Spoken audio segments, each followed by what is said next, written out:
नमस्कार, मैं हूं शंभू कुमार और आप देख रहे हैं अपना यूट्यूब चैनल मैथमेटिक्स आइडिया। और आज हम लोग एनसीईआरटी मैथमेटिक्स बुक से क्लास 8 चैप्टर 3 चतुर्भुजों को समझना के अंतर्गत प्रश्नावली 3.4 के प्रश्नों को हल करेंगे। तो आइए हम लोग प्रश्न हल करते हैं। पहला प्रश्न है, बताइए कथन सत्य है या असत्य।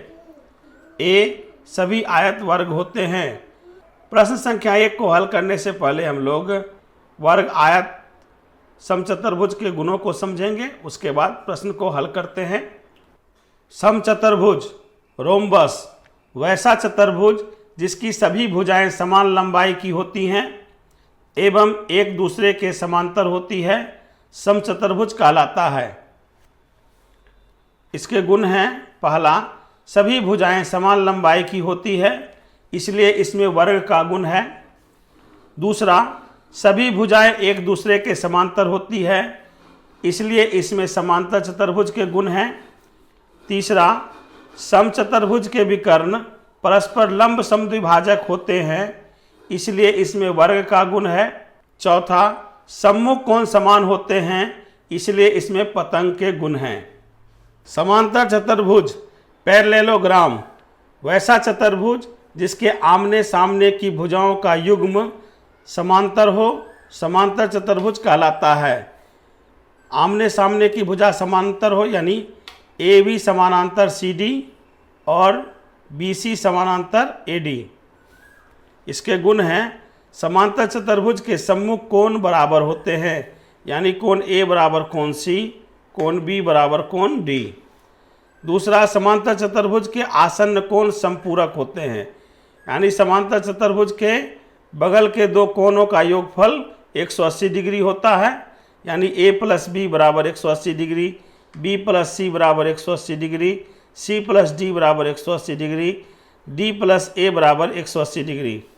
तीसरा, समांतर चतुर्भुज के आमने सामने की भुजाएं समान लंबाई की होती है तो यानी ए बी बराबर सी डी, ए डी बराबर बी सी।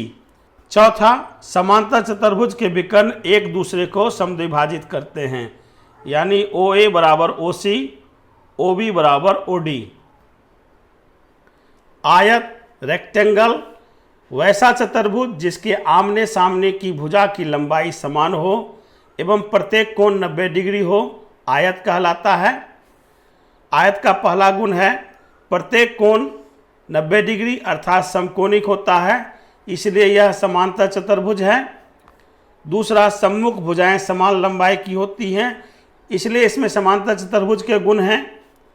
तीसरा, विकर्ण समान लंबाई के होते हैं।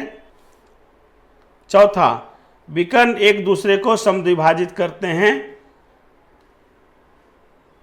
वर्ग स्क्वायर वैसा चतुर्भुज जिसकी सभी भुजाएं समान लंबाई की होती है एवं प्रत्येक कोण 90 डिग्री होता है, वर्ग कहलाता है। वर्ग का गुण है, वर्ग एक आयत होता है जिसकी भुजाएं बराबर होती हैं। दूसरा, वर्ग के विकर्ण समान होते हैं इसलिए इसमें आयत के गुण होते हैं। तीसरा, वर्ग के विकर्ण एक दूसरे को समद्विभाजित करते हैं इसलिए इसमें समांतर चतुर्भुज के गुण हैं। चौथा, वर्ग के विकर्ण एक दूसरे को समकोण पर समद्विभाजित करते हैं इसलिए इसमें समचतुर्भुज के गुण हैं। आइए हम लोग पहला प्रश्न हल करते हैं। बताइए कथन सत्य है या असत्य। ए, सभी आयत वर्ग होते हैं। तो हम लोग जानते हैं कि सभी वर्ग आयत होते हैं, ना कि सभी आयत वर्ग होते हैं, इसलिए यह असत्य हो जाएगा। दूसरा, बी, सभी समचतुर्भुज समांतर चतुर्भुज होते हैं। तो जैसा कि हम लोगों ने पहले देखा है कि समांतर चतुर्भुज में आमने सामने की भुजा बराबर होती है, समचतुर्भुज में भी आमने सामने की भुजा बराबर होती है, तो समचतुर्भुज समांतर चतुर्भुज होते हैं, तो यह कथन सत्य है। सी, सभी वर्ग समचतुर्भुज और आयत भी होते हैं। यह कथन सत्य है, जैसा कि हम लोगों ने पहले देखा है कि वर्ग में आमने सामने की भुजा बराबर होती है तो वह आयत होता है। वर्ग में सभी भुजाएं बराबर होती हैं इसलिए यह समचतुर्भुज है। इस प्रकार यह कथन सत्य है। डी, सभी वर्ग समांतर चतुर्भुज नहीं होते हैं। वर्ग के आमने सामने की भुजा बराबर होती है और प्रत्येक कोण 90 डिग्री होता है, तो यह समांतर चतुर्भुज का गुण होता है। यहाँ पर लिखा हुआ है सभी वर्ग समांतर चतुर्भुज नहीं होते हैं, तो यह कथन असत्य है। ई, सभी पतंगें समचतुर्भुज होती हैं। जैसा कि हम लोग जानते हैं समचतुर्भुज में पतंग के गुण विद्यमान हैं, लेकिन सभी पतंगें समचतुर्भुज नहीं होती हैं, तो यह कथन असत्य है। एफ, सभी समचतुर्भुज पतंग होते हैं। समचतुर्भुज में पतंग के गुण विद्यमान होते हैं, अतः सभी समचतुर्भुज पतंग होते हैं, यह कथन सत्य है। जी, सभी समांतर चतुर्भुज समलंब होते हैं। समलंब चतुर्भुज में एक भुजा युग्म समांतर होती है और दूसरी भुजा युग्म समांतर नहीं होती है, तो इसमें समांतर चतुर्भुज के गुण विद्यमान हैं, अतः सभी समांतर चतुर्भुज समलंब होते हैं, तो यह कथन सत्य है। एच, सभी वर्ग समलंब होते हैं। तो जब सभी वर्ग आयत होते हैं, सभी वर्ग समांतर चतुर्भुज होते हैं, वर्ग की सभी भुजाएं आपस में समान होती हैं और एक दूसरे के समानांतर होती है, तो हम लोग कह सकते हैं कि सभी वर्ग समलंब होते हैं, तो यह कथन सत्य है। इस प्रकार पहला प्रश्न हल हो चुका है। दूसरा प्रश्न, उन सभी चतुर्भुजों की पहचान कीजिए जिनमें ए, चारों भुजाएं बराबर लंबाई की होती हैं। तो चारों भुजा बराबर लंबाई की होती हैं।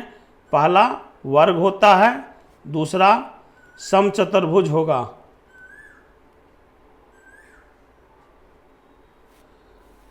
बी, चार समकोण होते हों। तो हम लोग जानते हैं कि आयत और वर्ग में प्रत्येक कोण 90 डिग्री होता है, तो इसका उत्तर वर्ग और आयत होगा।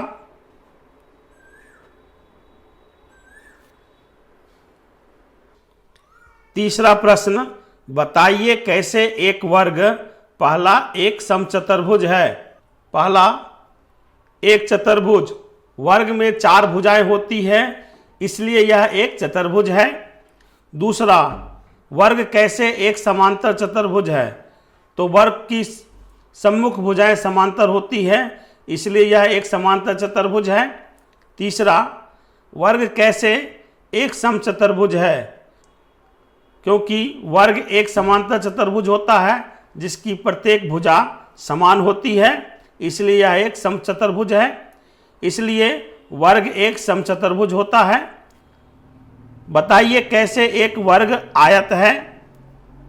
वर्ग एक समांतर चतुर्भुज होता है जिसका प्रत्येक कोण समकोण होता है, इसलिए वर्ग एक आयत होता है।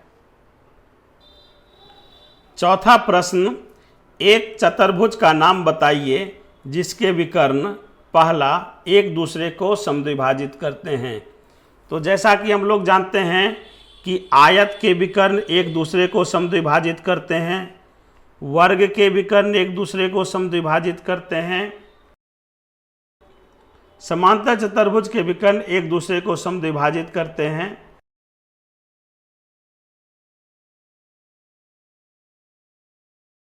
और समचतुर्भुज के विकर्ण एक दूसरे को समद्विभाजित करते हैं, लेकिन यह समकोण पर समद्विभाजित करते हैं, यानी लंब समद्विभाजक करते हैं। दूसरा, एक दूसरे पर लंब समद्विभाजक हों, तो उसका उत्तर होगा समचतुर्भुज।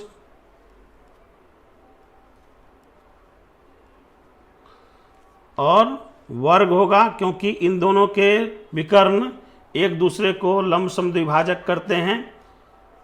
तीसरा है, एक ऐसा चतुर्भुज का नाम बताइए जिसके विकर्ण बराबर हों।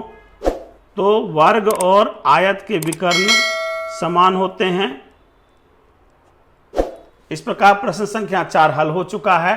पांचवा प्रश्न है, बताइए एक आयत उत्तल चतुर्भुज कैसे है। तो पहले हम लोग उत्तल बहुभुज को समझते हैं।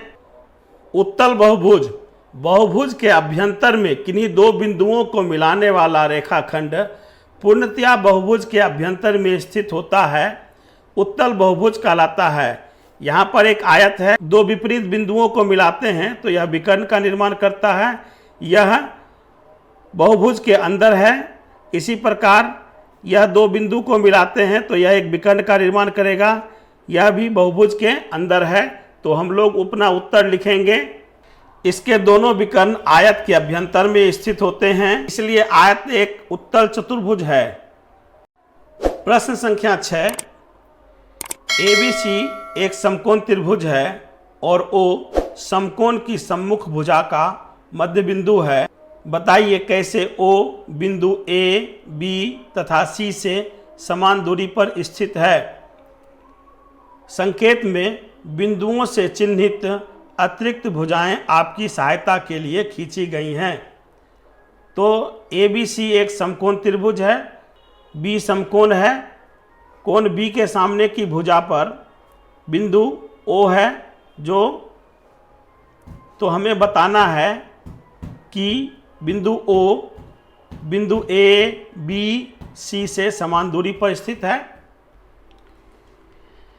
हम लोग AB समानांतर CD रेखा खींचते हैं और BC समानांतर AD रेखा खींचते हैं।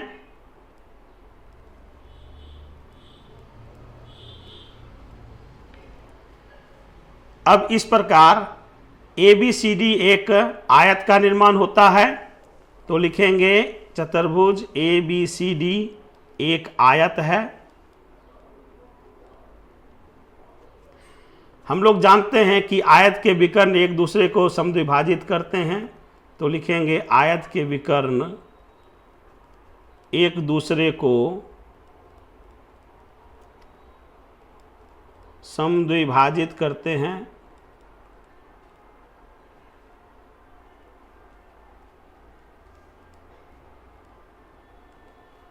इसलिए AO बराबर OC, OB बराबर OD। चूंकि आयत के विकर्ण समान होते हैं, AC बराबर BD, इसलिए OA बराबर OC बराबर OB बराबर OD।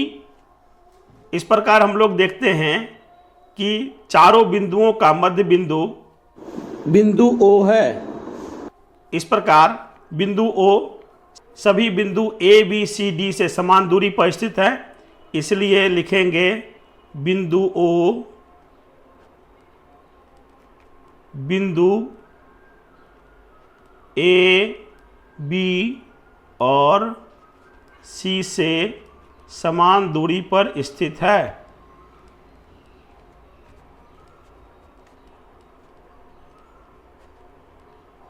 इस प्रकार प्रश्न संख्या 6 हल हो चुका है। आशा करता हूं कि आप लोग यह प्रश्न अच्छी तरीके से समझ चुके होंगे। यदि आपने अभी तक चैनल को सब्सक्राइब नहीं किया तो कृपया चैनल को सब्सक्राइब कर लें, वीडियो को लाइक करें, ज़्यादा से ज़्यादा शेयर करें और वीडियो के बारे में अपनी प्रतिक्रिया कमेंट बॉक्स में अवश्य दें। धन्यवाद।